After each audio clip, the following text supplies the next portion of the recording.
नमस्कार प्यारे बच्चों।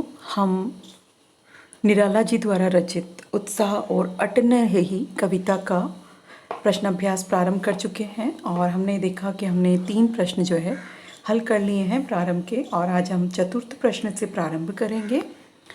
तो चतुर्थ प्रश्न देखिए, शब्दों का ऐसा प्रयोग जिससे कविता के किसी खास भाव या दृश्य में ध्वन्यात्मकता पैदा हो, नाद सौंदर्य कहलाता है। उत्साह कविता में ऐसे कौन से शब्द हैं जिनसे या कहें कि जिनमें नाद सौंदर्य मौजूद है, छांट करके लिखिए। नाद सौंदर्य या सबसे पहले ध्वन्यात्मकता क्या होती है, इसको हमें जान लेना आवश्यक होता है। कुछ शब्द जब हम उच्चारित करते हैं तो हमें लगता है कि किसी ध्वनि विशेष का अनुकरण कर रहे हैं या उस ध्वनि की तरह ही जो है उनका प्रयोग हो रहा है। जब ऐसा हमें महसूस होता है तो ये शब्दों की ध्वन्यात्मकता होती है। कविता के अंदर बहुत से शब्द ऐसे आए हैं जिनमें नाद सौंदर्य है।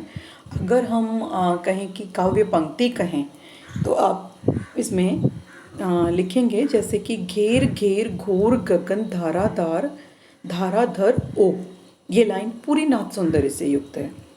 फिर ललित ललित काले घुंघराले, इसमें भी नाद सौंदर्य है। बाल कल्पना कैसे पाले, यहाँ पर भी नाद सौंदर्य है।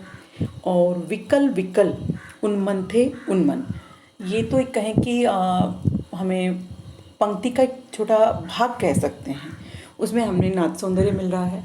अगर शब्दों की बात करें तो जैसे कि विद्युत छवि, वज्र इत्यादि ऐसे शब्द हैं जिससे नाद सौंदर्य का भाव हमें मिलता है। तो देखिए इनमें कि विद्युत छवि, एक वज्र इत्यादि शब्द जहाँ हमें नाद सौंदर्य ध्वन्यात्मकता मिलती है। तो इस प्रकार हम इसका उत्तर देंगे। 5वां प्रश्न है कि छायावाद की खास विशेषता है अंतर मन के भावों का बाहर की दुनिया से सामंजस्य बिठाना। कविता की किन पंक्तियों को पढ़कर ये धारणा पुष्ट होती है? देखिए बेटा, सबसे बड़ी चीज़ तो यही है कि छायावाद हिंदी कविता के क्षेत्र में एक ऐसा आंदोलन है जिसने मनुष्य को या कहें कि व्यक्ति को बाहर से अंदर की ओर विचरण का रास्ता दिखाया है। कि जो बाहरी दुनिया है, या कहूँ कि मैं स्थूल से सूक्ष्म की ओर ले जाने वाला एक तरह से ये मार्ग है। जब बाहर की दुनिया पे बहुत कुछ लिखा जा चुका होगा और तो मनुष्य का मन बहुत ही व्याकुल हुआ होगा और वह अंतर्मन की यात्रा पे निकल गया। तो ये जो अंतर्मन की यात्रा में हमें जो कुछ भी मिला वो सब कुछ छायावाद है। तो छायावाद की विशेषता हम यहाँ बता सकते हैं कि किन पंक्तियों को पढ़ करके धारणा पुष्ट होती है। तो उसमें आप दे सकते हैं कि कविता की कई पंक्तियों को पढ़ करके धारणा हमें पुष्ट लगती है। यहाँ पे उदाहरण के लिए जब कवि कहता है कि आभा फागुन की तन सट नहीं रही है, ऐसे ही एक उदाहरण देखिए जिसमें कवि कहता है कि आंखें हटाने की वो कोशिश कर रहे हैं लेकिन हटती नहीं है। ऐसे ही एक पंक्तियाँ आप वो भी दे सकते हैं कविता की। कविता में देखिए जरा उसको, कहीं सांस लेते हो घर घर भर देते हो, उड़ने को नभ में तुम पर कर देते हो। तो ये कुछ ऐसी पंक्तियाँ हैं जिनमें हमें छायावाद के दर्शन होते हैं। तो आप इसमें इनका उत्तर पंक्तियों के रूप में लिखेंगे। 7वां प्रश्न देखिए, 6ठा प्रश्न, कवि की आंख फागुन की सुंदरता से क्यों नहीं हट रही है?